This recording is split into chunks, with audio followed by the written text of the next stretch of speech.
আজকে আমরা একটা নতুন জিনিস শিখবো, সেটা হলো বিকাশ থেকে রকেটে কিভাবে টাকা ট্রান্সফার করতে হয় এবং রকেট থেকে বিকাশে কিভাবে টাকা ট্রান্সফার করতে হয়। একটি সহজ মাধ্যমে আমি আপনাদের জিনিসটা জানিয়ে দেবো। বিকাশ অ্যাপসে চলে আসবো। অ্যাপসে আসার পরে আমরা উপরে নিচের দিকে নামবো, অন্যান্য সেবাসমূহতে যাব এবং এখানে দেখবেন এনপিএসবিতে ক্লিক করব এবং এমএসএস অ্যাকাউন্ট ক্লিক করব এবং পরের ধাপে নিয়ে যাবে। পরের ধাপে আমরা আমাদের অ্যাকাউন্ট যেটা সেভ করা আছে ওটাতে ক্লিক করে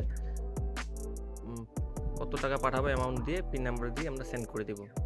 তাহলে আমাদের বিকাশ থেকে রকেটে টাকা ট্রান্সফার করা সম্পূর্ণ হয়ে গেল। এই দেখেন আমার উপরে দেখেন 50 টাকা আমি বিকাশ থেকে রিসিভ বিকাশ টু এনপিএসবি, এটা রকেটে চলে গেছে। এখন আমরা দেখব রকেট থেকে কীভাবে বিকাশে টাকা ট্রান্সফার করা যায়। প্রথমেই চলে যাব রকেট অ্যাপসে, ঢোকার পরে ফান্ড ট্রান্সফারে ঢুকবো, ঢোকার পরে এমএফএসে ঢুকবো, ঢোকার পর সিলেক্ট এমএফএস, এখানে বিকাশ সিলেক্ট করবো।